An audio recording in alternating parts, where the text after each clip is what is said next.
আজ আমি আম আর ওটস দিয়ে ২ রকমের হেলদি ব্রেকফাস্ট রেসিপি আপনাদের সঙ্গে শেয়ার করছি।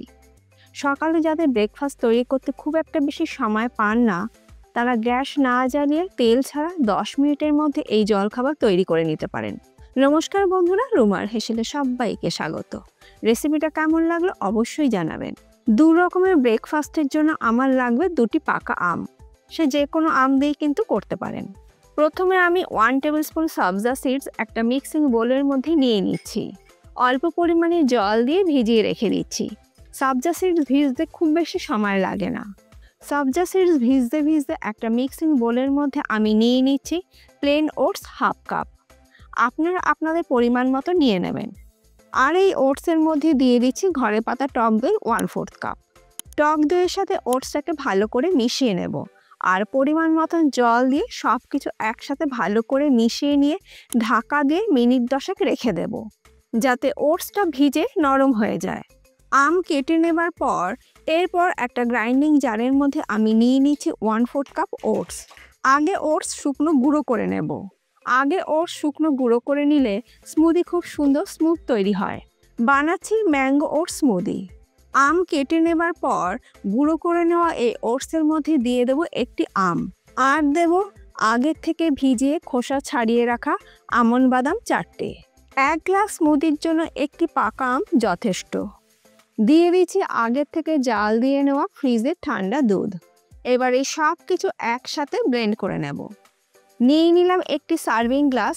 গ্লাসের মধ্যে ঢেলে দিচ্ছি ম্যাঙ্গো ওটস স্মুদি। আম যেহেতু যথেষ্ট মিষ্টি, তার জন্য আমি এই স্মুদির মধ্যে কোনো রকম মিষ্টির ব্যবহার করিনি। আপনারা চাইলে অবশ্যই মিষ্টির জন্য চিনি, খেজুর, মধু যেটা আপনাদের ইচ্ছে অবশ্যই ব্যবহার করতে পারেন। আর দেখুন সবজা সিড কত সুন্দর ভিজে গেছে। আমি গ্লাসের ওপর দিয়ে একটু দিয়ে দিচ্ছি। আর এই স্মুদির মধ্যে আমি আমন্ড বাদাম ব্যবহার করেছি। আপনারা ওয়ালনাট বা কাজু বাদামও অবশ্যই ব্যবহার করতে পারেন।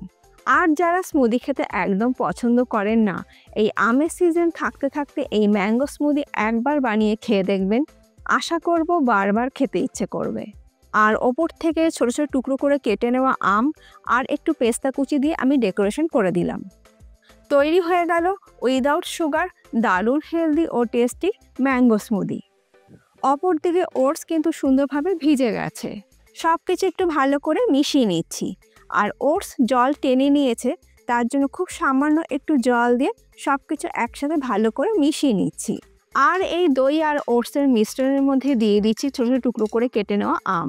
আর আমের যে আটিটা আছে সেটা আমি হাত দিয়ে একটু কুইজ করে দিচ্ছি। আর এখানে আমি দিয়ে দিচ্ছি আগের থেকে ভিজিয়ে রাখা অল্প পরিমাণে একটু কিশমিশ।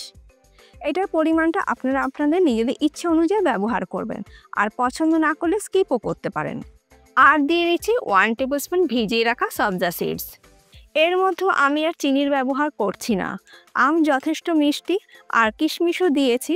আপনাদের ইচ্ছে হলে কিন্তু মধু, গুড় অবশ্যই এর মধ্যে ব্যবহার করতে পারেন মিষ্টির জন্য। আর দইটা অবশ্যই ফ্রেশ টক দই নেবেন। এবার এই মিশ্রণটা সব কিছু একসাথে ভালো করে মিশিয়ে নেবার পর আলাদা একটা মিক্সিং বোলের মধ্যে আমি ঢেলে নিচ্ছি। আর দিয়ে দিচ্ছি ছোটো ছোটো টুকরো করে কেটে নেওয়া আম। এই ওটস বাউলের মধ্যেও কিন্তু আমি একটি আমই ব্যবহার করেছি। আর কুচনো আমন্ড বাদাম দিয়ে আমি ওপর থেকে একটু ডেকোরেশন করে দিলাম। এর মধ্যে কিন্তু আপনারা আপনাদের পছন্দসই যে কোনো নাটস ব্যবহার করতে পারেন, আর সিডসও ব্যবহার করতে পারেন। তৈরি হয়ে গেল দারুণ হেলদি, দারুণ টেস্টি ম্যাঙ্গো ওটস বাউল। তৈরি হয়ে গেল আমাদের প্রথম healthy breakfast mango oats smoothie. আর দ্বিতীয় ব্রেকফাস্ট হলো ম্যাঙ্গো ওটস বাউল। আজকে আমার এই 2 ধরনের গ্যাস না জ্বালিয়ে হেলদি ব্রেকফাস্টের রেসিপি আপনাদের কেমন লাগলো অবশ্যই জানাবেন। ভালো লাগলে বাড়িতে একদিন ট্রাই করুন। আশা করব আপনাদেরও ভীষণই ভালো লাগবে। তবে আপনাদের কীরকম লাগলো তার ফিডব্যাকটা কিন্তু অতি অবশ্যই দিতে ভুলবেন না। আজ তাহলে এই পর্যন্ত, আবার দেখা হবে নতুন কোনো ভিডিওর সাথে। ভালো থাকবেন, সুস্থ থাকবেন, ধন্যবাদ।